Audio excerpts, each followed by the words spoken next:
Metro ministries YouTube ചാനലിലേക്ക് അവർക്കും സ്വാഗതം. കഴിഞ്ഞ എപ്പിസോഡിൽ നമ്മൾ അഭിഷേകം എങ്ങനെ പ്രാപിക്കാം എന്നുള്ളതിനെക്കുറിച്ചുള്ള ചുരുക്കമായ ചില ചിന്തകളാണ് പറഞ്ഞത്. നിങ്ങളത് ശ്രദ്ധിച്ചു എന്ന് വിചാരിക്കുന്നു. ഇന്ന് അഭിഷേകം എങ്ങനെ മെയിൻറ്റെയിൻ ചെയ്യാം, അത് നഷ്ടപ്പെട്ടു പോകുമോ എന്നുള്ളതിനെക്കുറിച്ചാണ് നമ്മൾ ചിന്തിക്കുന്നത്. പുതിയ നിയമത്തിൽ പറയുന്ന അഭിഷേകം നിങ്ങൾ നോട്ട് ചെയ്ത് വെക്കുക. 2 കൊരിന്ത്യർ 1:21, 1 യോഹന്നാൻ 2:20, 27 ഈ വാക്യങ്ങളിലൊക്കെ അത് പറയുന്നുണ്ട്.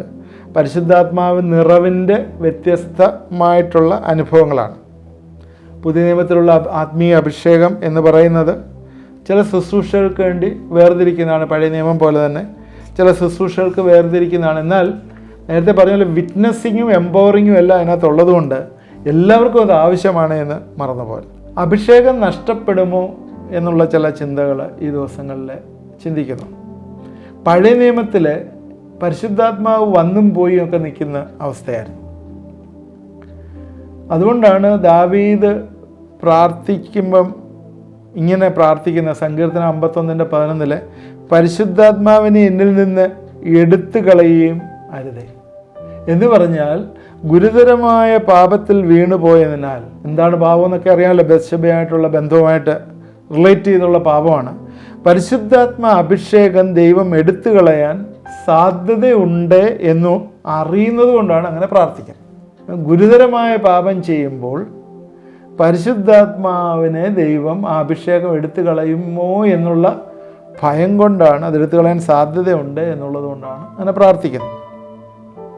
അതുപോലെ തന്നെ പഴയ നിയമത്തിലെ 1 ശമൂവേൽ 10-ാം അധ്യായത്തിൽ, 1 ശമൂവേൽ 16-ാം അധ്യായത്തിൽ, 18-ാം അധ്യായത്തിലും ഒക്കെ കാണാം ശൗലിൻ്റെ മേൽ ദൈവത്തിൻ്റെ ആത്മാവ് വന്നു, പിന്നെ ആത്മാവ് വിട്ടുപോയി, പിന്നെ ദുരാത്മാവ് അവൻ്റെ മേൽ വന്നു എന്നൊക്കെ കാണുന്നുണ്ട്.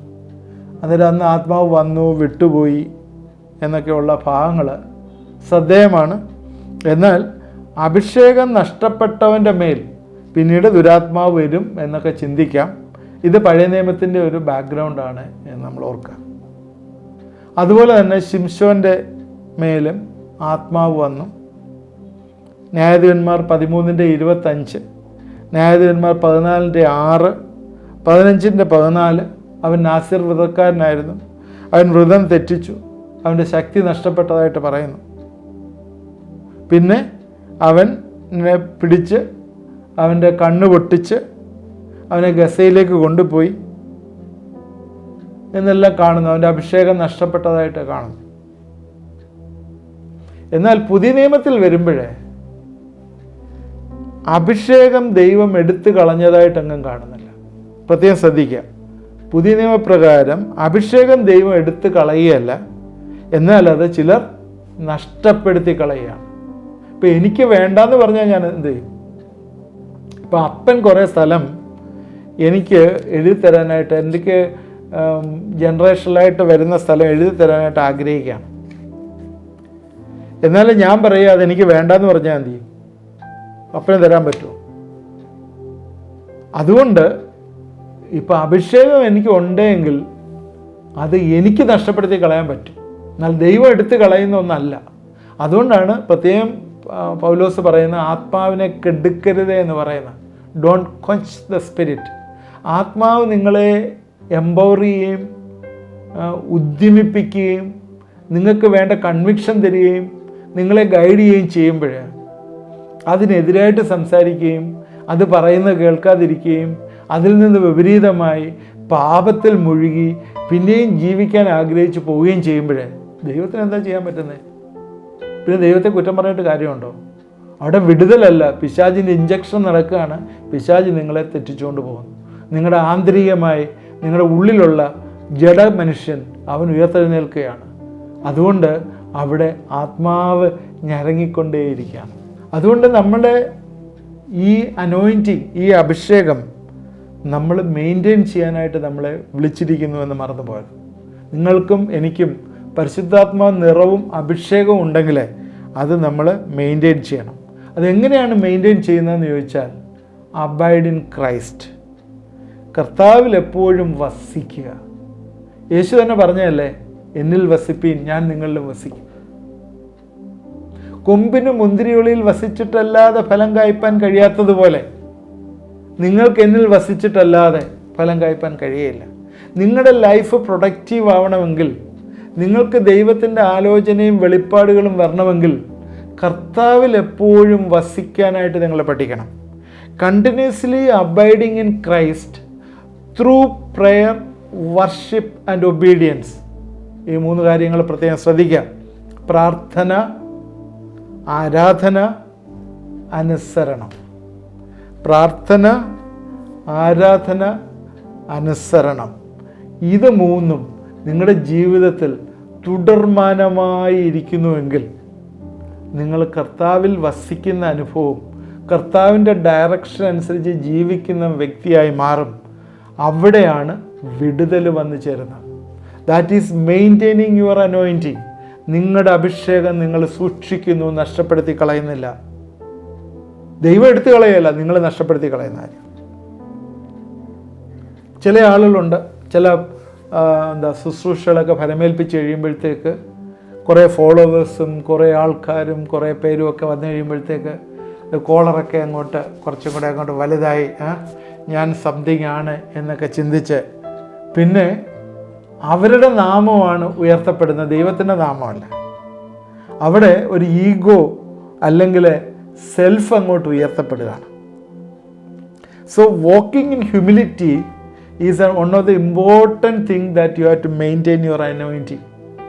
താഴ്മ ധരിച്ച് നടക്കണം. സെർവൻഹുഡ്, യേശുക്രിസ്തു അതാ പഠിപ്പിച്ചത്.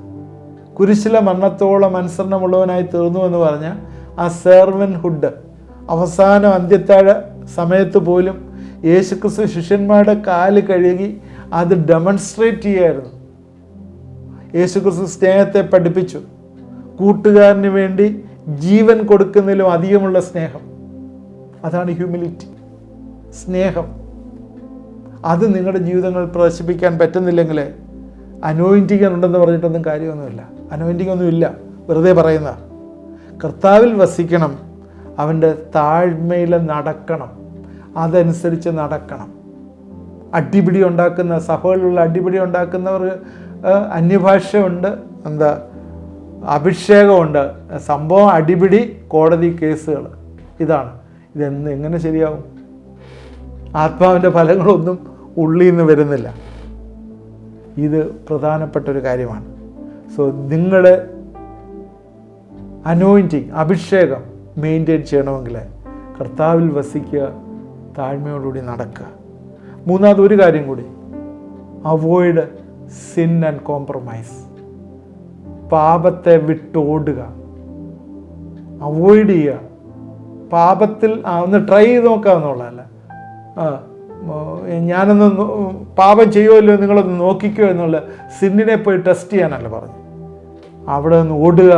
കോംപ്രമൈസ് ഉള്ള സ്ഥലങ്ങൾ അത് സാരമില്ല, ഞാനും അയാളും അല്ലേ കണ്ടുള്ളൂ, വേറെ ആരും കണ്ടില്ലല്ലോ. എന്നാൽ ദൈവം എല്ലാം കാണുന്നുണ്ട്. കോംപ്രമൈസിനുള്ള അവസരങ്ങളിൽ നിങ്ങളുടെ വിറ്റ്നസ് കീപ്പ് ചെയ്യാനായിട്ട് പരിശുദ്ധാത്മാവിൻ്റെ അനോയിൻറ്റിങ് നിങ്ങളെ സഹായിക്കുന്നത്. നിങ്ങൾക്ക് ചിലപ്പം പ്രതികൂലങ്ങൾ വന്നേക്കും. നിങ്ങൾ കോംപ്രമൈസ് ചെയ്യാൻ നിൽക്കുമ്പോഴേ ചിലപ്പോഴേ നിങ്ങളുടെ സർട്ടിഫിക്കറ്റ് കിട്ടിയെന്ന് വരത്തില്ല.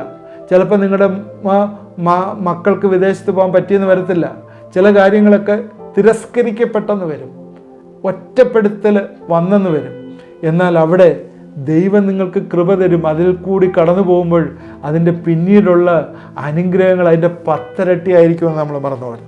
അതുകൊണ്ട് പാപത്തെ വിട്ടോടുക.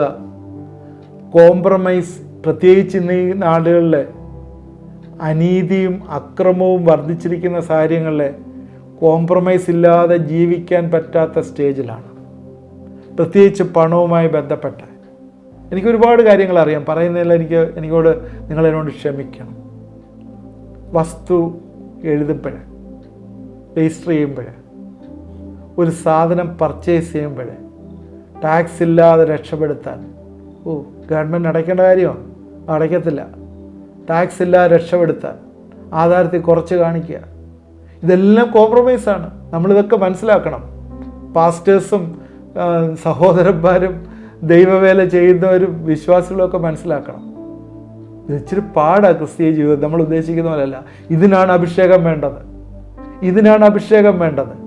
പണത്തോടുള്ള കാര്യത്തിലുള്ള എൻ്റെ ചിന്താഗതി, അവിടെയാണ് അഭിഷേകം വേണ്ടത്. Avoiding sin and compromise, it is very important to maintain your anointing. അല്ലെങ്കിൽ നിങ്ങൾക്ക് അഭിഷേകം ഉണ്ടെന്ന് പറഞ്ഞുകൊണ്ട് പ്രത്യേകിച്ച് കാര്യമൊന്നുമില്ല. അന്യഭാഷയിൽ സംസാരിച്ചെന്ന് പറഞ്ഞുകൊണ്ട് അഭിഷേകമൊന്നും ആകത്തില്ല. അത് വേണമെങ്കിൽ സംസാരിക്കാം, അതല്ല വിഷയം. അഭിഷേകം എന്ന് പറഞ്ഞാൽ ആത്മാവിൻ്റെ ഫലങ്ങൾ നിങ്ങളിൽ നിന്ന് പുറപ്പെടുന്നതാണ് അഭിഷേകം. 1 യോഹന്നാൻ 2:20 ഞാനൊന്ന് വായിക്കാം. നിങ്ങളോ പരിശുദ്ധനാൽ അഭിഷേകം പ്രാപിച്ച് സകലതും അറിയുന്നു.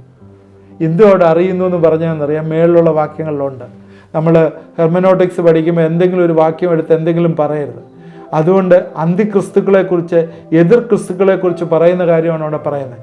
സകലതും അറിയുന്നു എന്ന് പറഞ്ഞാൽ ജീവിതത്തിൽ സകലതും അറിയുന്നു എന്നുള്ള എതിർ ക്രിസ്തുവിനെ കുറിച്ച് അറിയുന്നു. ക്രിസ്തുവിന് എഗൻസ്റ്റ് ആയിട്ടുള്ള പഠിപ്പിക്കലെക്കുറിച്ചെല്ലാം നിങ്ങൾ അറിയുന്നു എന്നുള്ളതാണ് അവിടെ പറയുന്നത്. എന്നാൽ അല്ലാതെ നിങ്ങൾ പഠിച്ചാലും കുഴപ്പമൊന്നുമില്ല, സകലവും നിങ്ങൾക്ക് അഭിഷേകത്താൽ അറിയാം. പരിശുദ്ധാത്മാവിൻ്റെ ശക്തിയാൽ നിങ്ങൾക്ക് ആ ഡിസേൺമെൻറ്റ് തരും. നേരത്തെ പറഞ്ഞാണ്, ഒബ്ജക്റ്റീവ്സിനകത്ത് പറഞ്ഞാണ്, പരിശുദ്ധാത്മാവിൻ്റെ അഭിഷേകത്താൽ നിങ്ങൾക്ക് ആ ഡിസേൺമെൻറ്റ് തരും.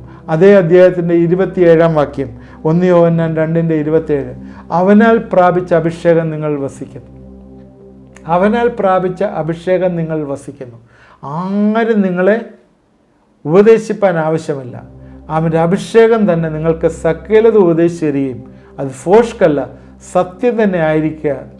അത് നിങ്ങളെ ഉപദേശിച്ചതുപോലെ നിങ്ങൾ അവനിൽ വസിപ്പീൻ. അതാണ് അതിൻ്റെ മീനിങ്. അഭിഷേകം നിങ്ങൾ കണ്ടിന്യൂ ചെയ്യണമെങ്കിൽ നിങ്ങൾ അവനിൽ വസിക്കണം. അതാണ് നേരത്തെ ഞാൻ പറഞ്ഞത്, നിങ്ങൾ അവനിൽ വസിക്കണം. ഞാൻ എൻ്റെ സമയം തീരുന്നതുകൊണ്ട് ഞാനിവിടെ കൺക്ലൂഡ് ചെയ്യുകയാണ്. ഞാൻ ഇന്ന് പറഞ്ഞ അഭിഷേകം നഷ്ടപ്പെടുമോ, എങ്ങനെയാണ് അഭിഷേകം മെയിൻറ്റെയിൻ ചെയ്യേണ്ടതെന്നുള്ളതാണ് പറഞ്ഞത്. അബൈഡ് ഇൻ ക്രൈസ്റ്റ്, ദൈവത്തിൽ വസിക്കണം, കർത്താവിൽ വസിക്കണം, അവൻ്റെ ഹ്യൂമിലിറ്റിയിൽ നടക്കണം. പാപത്തോട് നമ്മൾ ഒരിക്കലും ഒരു കോംപ്രമൈസ് ചെയ്യാതെ അതിനെ വിട്ടോടണം. ഫ്ലീ ഫ്രം യൂത്ത്ഫുൾ ലെസ്റ്റ് എന്നാണ് തിമോത്തിയോട് പറഞ്ഞത്. നീ വിട്ടോടാനാണ് പറഞ്ഞിരിക്കുന്നത്. അവിടെ കണ്ടുകൊണ്ട് നിൽക്കാനല്ല. ദുഷ്ടന്മാരുടെ ആലോചനപ്രകാരം നടക്കാതെയും പാപികളുടെ വഴിയിൽ നിൽക്കാതെയും പരിഹാസമുള്ള ഇരിപ്പിടത്തിൽ ഇരിക്കാതെ. ആദ്യം നോക്കും, പിന്നെ നിൽക്കും, പിന്നെ ഇരിക്കും. അതൊരു നേച്ചറാണ്, മനുഷ്യൻ്റെ നേച്ചറാണ്. അതിൽ നിന്ന് വിട്ടോടണം. അങ്ങനെ ചെയ്താൽ എന്താ സംഭവിക്കുന്നത്? ഈ അഭിഷേകം നിന്നിലിരിക്കും. ഈ അഭിഷേകത്താൽ നീ സകല കാര്യവും അറിയും. ഈ അഭിഷേകം നിന്നിൽ ഈ അഭിഷേകം വസിക്കുന്നതുകൊണ്ട് നിനക്കൊന്നും ഉപദേശിക്കേണ്ട ആവശ്യമില്ല. സത്യം നിന്നിലിരിക്കുകയാണ് അവനിൽ വസിക്കുന്നതിനാൽ. അതുകൊണ്ട് എന്താ സംഭവിക്കുന്നത്? Anointing will break all yoke. എല്ലാ നുകത്തെയും ഈ അഭിഷേകം ഉടച്ചു കളയും. അത് മാത്രമല്ല, ഈ അഭിഷേകത്തെ മൂടുവാൻ ഒന്നിനും പറ്റത്തില്ല. അത് നമ്മളെ വേറൊരു ലെവലിലേക്ക് നമ്മളെ ഉയർത്തും. ഈ അഭിഷേകം കൊണ്ടുവന്ന് ഗിഫ്റ്റ് കൊണ്ടുവന്ന് അഭിഷേകത്തെ മൂടാനൊന്നും പറ്റത്തില്ല.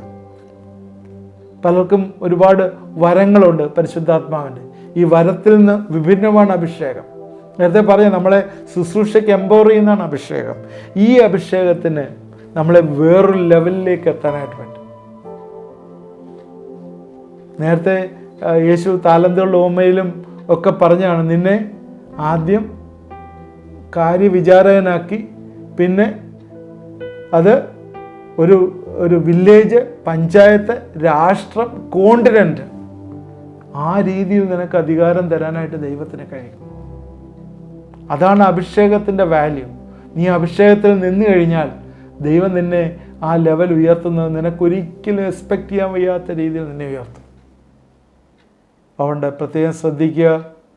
അഭിഷേകം എന്ന് പറയുന്നത്, ദ പവർ ഓഫ് അനോയിൻറ്റിങ് എന്ന് പറയുന്നത്, നിൻ്റെ എല്ലാ നുകത്തെയും ഇടിച്ചു കളഞ്ഞ് നിനക്കൊരു ഡെലിവറൻസ് തരുന്നതാണ്. നേരത്തെ 7 പില്ലർ പറഞ്ഞു. ഈ 7 പില്ലറും നിന്നെ മെയിൻറ്റെയിൻ ചെയ്യുന്നുണ്ടെങ്കിൽ 8ാമത്തെ പില്ലറിൽ നീ കർത്താവിന് വേണ്ടി ഒരു പടി കൂടി നീങ്ങുന്ന അനുഭവമാണ് അഭിഷേകത്തിൽ വരുന്നത്. പൗലോസിനെ ദൈവം അഭിഷേകം ചെയ്തതായിട്ട് കാണും. അപ്പോസ്തലന്മാരെയൊക്കെ അഭിഷേകം ചെയ്ത് അയച്ചായിട്ട് കാണും. നമ്മളെയും ഈ നാളുകളിലെ പരിശുദ്ധാത്മാവിൽ അഭിഷേകം ചെയ്ത് നിർത്തിയിരിക്കുക. നമ്മുടെ കമ്മ്യൂണിറ്റിയിലെ, നമ്മുടെ സൊസൈറ്റിയിലെ. എന്തിനാണ്? കർത്താവിൻ്റെ മഹത്വം വെളിപ്പെടുത്തുവാനായി. അത് നിങ്ങളും ഞാനും ചെയ്യുന്നുണ്ട്. ഈ അഭിഷേകം നിങ്ങളിലുണ്ടെങ്കിൽ നിങ്ങൾ ഈ വേണ്ടാത്ത പ്രാർത്ഥനയൊന്നും പ്രാർത്ഥിക്കത്തില്ല. ഈ അഭിഷേകം നിങ്ങളിലുണ്ടെങ്കിൽ നിങ്ങൾക്കെല്ലാം ദൈവം വെളിവാക്കി തരും. അതുകൊണ്ട് എന്നെ കേൾക്കുന്ന പ്രിയപ്പെട്ടവരെ, ഈ അഭിഷേകം നിങ്ങളിലിരിക്കട്ടെ. അത് നഷ്ടപ്പെടുത്തി കളയരുത്. അത് നമ്മുടെ ജീവിതങ്ങളിൽ എന്നും പ്രയോജനമായി തീരണം, നിലനിൽക്കണം. അതിനുവേണ്ടി നമ്മൾ യത്നിക്കണം. കണ്ടിന്യൂസ് ആയിട്ട് പ്രാർത്ഥനയിലെ, വർഷിപ്പിലെ, ആരാധനയിലെ, അനുസരണത്തിൽ നമ്മൾ ജീവിക്കണം. പ്രാർത്ഥിക്കാം. ദൈവമായ കർത്താവേ, ഈ പവർ ഓഫ് അനോയിൻറ്റിങ് ഞങ്ങളുടെ ജീവിതത്തിൽ, ഇത് കണ്ടുകൊണ്ടിരിക്കുന്ന ജീവിതത്തിൽ വന്നു ചേരട്ടെ എന്ന് പ്രാർത്ഥിക്കുന്നു. നീ ഓരോ ശുശ്രൂഷകൾക്ക് ഞങ്ങളെ വിടുമ്പോഴേ കർത്താവെ, നിൻ്റെ അനോയിൻറ്റിങ്ങിൽ ഓരോ ലെവലിൽ നീ ഞങ്ങളെ ഉയർത്തുന്ന കൃപകൾക്കായിട്ട് സ്തോത്രം. ഞങ്ങളെ ബലപ്പെടുത്തണമേ, സഹായിക്കണമേ. വലിയ വലിയ വിഷൻ, ദർശനങ്ങൾ ഈ ദിവസങ്ങൾ ഞങ്ങൾക്ക് തരണമേ എന്ന് പ്രാർത്ഥിക്കുന്നു. കർത്താവെ, എല്ലാ നുഖത്തെയും ഉടയ്ക്കുന്നതിൻ്റെ അഭിഷേകമാണ്. എല്ലാ നുഖവും, ജീവിതത്തിലെ ഏതെങ്കിലും നുഖങ്ങളുണ്ടെങ്കിൽ അതെല്ലാം ഉടഞ്ഞു പോകട്ടെ എന്ന് പ്രാർത്ഥിക്കുന്നു. അത് നഷ്ടപ്പെടുത്തുന്ന രീതിയിൽ ഞങ്ങൾ ജീവിച്ചു പോയത് ഞങ്ങളോട് ക്ഷമിക്കണമേ. കർത്താവേ, ഈ ദിവസങ്ങൾ നിൻ്റെ ശക്തി തിരികെ മടക്കി കൊണ്ടുവരണമേ എന്ന് പ്രാർത്ഥിക്കുന്നു. ആലയത്തിലേക്ക് മഹത്വം തിരിച്ചു വന്നതുപോലെ ഞങ്ങളുടെ ജീവിതത്തിൽ നിന്ന് നഷ്ടപ്പെട്ടു പോയ നിൻ്റെ ഗ്ലോറി, മഹത്വം കർത്താവെ ഞങ്ങൾ ഏറ്റുപറഞ്ഞ് ഉപേക്ഷിക്കുമ്പോഴേ, ഞങ്ങൾ നിന്നിൽ അബൈഡ് ചെയ്യുമ്പോഴേ കർത്താവെ ആ മഹത്വം തിരിച്ചു വരട്ടെ എന്ന് പ്രാർത്ഥിക്കുന്നു. അഭിഷേകം ഞങ്ങൾ ഈ ദിവസങ്ങൾ കൂടുതൽ ക്രിയേറ്റ് എന്ന് പ്രാർത്ഥിക്കുന്നു. ഇത് കണ്ടുകൊണ്ടിരിക്കുന്ന എല്ലാവരെയും ഞങ്ങൾ അനുഗ്രഹിച്ച് പ്രാർത്ഥിക്കുന്ന ഈ ദിവസങ്ങളിൽ കർത്താവെ, ഞങ്ങളെ ഓരോ തലങ്ങളിൽ നീ ഉയർത്തുന്ന ഓർത്ത് സ്തോത്രം. യേശു ക്രിസ്തുവിൻ്റെ നാമത്തിൽ പ്രാർത്ഥിക്കുന്നു, കേൾക്കുമാറാണമേ. ആമേൻ. ഇത് കണ്ടുകൊണ്ടിരുന്ന എല്ലാവരും ദൈവം അനുഗ്രഹിക്കട്ടെ. തുടർമാനമായി വാച്ച് ചെയ്യണം. നമ്മൾ ദ പവർ ഓഫ് അനോയിൻറ്റിങ്ങിനെ കുറിച്ചാണ് ഇപ്പോഴേ പറഞ്ഞത്. ഇനിയും ഒരു ടൂൾസും കൂടി, ഒരു പില്ലറും കൂടിയേ ഉള്ളൂ പറയാനായിട്ട്, ദ പവർ ഓഫ് മിഷൻ. അതും കൂടി അടുത്ത 2-3 എപ്പിസോഡിൽ പറഞ്ഞിട്ട് നമ്മൾ ഈ ഡെലിവറൻസിൻ്റെ പില്ലേഴ്സ് എല്ലാം തീർത്തിയിട്ട് ഡെലിവറൻസിൻ്റെ ബൈബിളിലുള്ള കുറേ മെസ്സേജസ് നിങ്ങളോട് പറയാനുണ്ട്. നിങ്ങളിതെല്ലാം കാതോർത്തിരിക്കുക.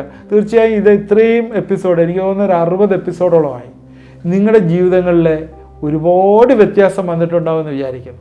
ആദ്യം നമ്മൾ ഇൻട്രൊഡക്ഷൻ ടു ഡെലിവറൻസ് എന്ന് പറഞ്ഞിട്ട് ഈ സമയത്തായപ്പോഴത്തേക്ക് ഒരുപാട് വ്യത്യാസം വന്നിട്ടുണ്ട്. തീർച്ചയായും നിങ്ങളുടെ വിവരങ്ങളൊക്കെ ഒന്ന് അറിയിക്കുകയും പ്രാർത്ഥിക്കാനായിട്ടൊന്ന് നമ്മൾ എല്ലാ ഫസ്റ്റ് സൺഡേയിലും കൂടുമ്പോഴേ നിങ്ങൾ കൂടുകയും ഒക്കെ ചെയ്താൽ അനുഗ്രഹമായിരിക്കും. നമുക്ക് ഒരുമിച്ച് പ്രാർത്ഥിക്കുകയും അനുഗ്രഹം പ്രാപിക്കുകയും ചെയ്യാം. നിങ്ങളുടെ പ്രെയർ റിക്വസ്റ്റുള്ള വാട്സാപ്പ് നമ്പറിൽ അയച്ചു തന്നാൽ നമ്മുടെ പ്രെയർ ടീമിൽ അത് ഷെയർ ചെയ്യുകയും പ്രാർത്ഥിക്കുകയും ചെയ്യും. ദൈവം നമ്മളെല്ലാവരെയും അനുഗ്രഹിക്കട്ടെ.